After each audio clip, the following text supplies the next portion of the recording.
Pasar Pocong sejatinya pasar pagi yang beroperasi sejak 2004 di kawasan pemakaman Seberang Ulu 2 Palembang. Nama unik ini muncul karena lokasinya, bukan kisah mistis, melainkan keterbatasan lahan yang membuat pedagang sempat berjualan di atas makam. Meski terkesan tak biasa, pasar ini justru diterima masyarakat dan bertahan hingga kini sebagai sumber penghasilan warga sekitar.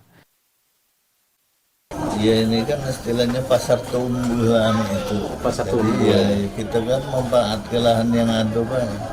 Tadinya kan kita di lahan depan ini baik. Kemudian yang punya lahan kuburan itu bangun dewek di atas lahan dia.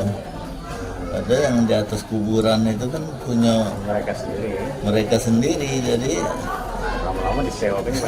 ada yang disewa, ada yang mereka sendiri yang nunggu usahanya.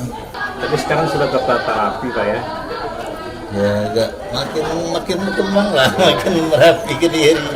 Kalau dulu kan datang daun, gelap, sekarang lah batu. Aktivitas jual beli berlangsung akrab tanpa rasa takut, layaknya pasar tradisional lainnya.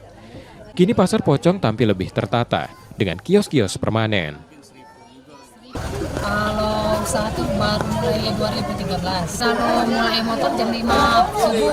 Untuk pembeli yang Pembeli ramainya baru mulai jam 6, baru sudah mulai buyur kan datang. nggak takut sama nama pasar Pocong ya? Sudah kalau pasar Pocong ini sudah dari kecil, sudah usia 5 tahun sudah tinggal di sini. Jadi lah sudah keluar sudah bersahabat. Sudah bersahabat dengan yang pasar ini. Sejak pagi, pasar ini menyediakan berbagai kebutuhan rumah tangga dengan harga terjangkau.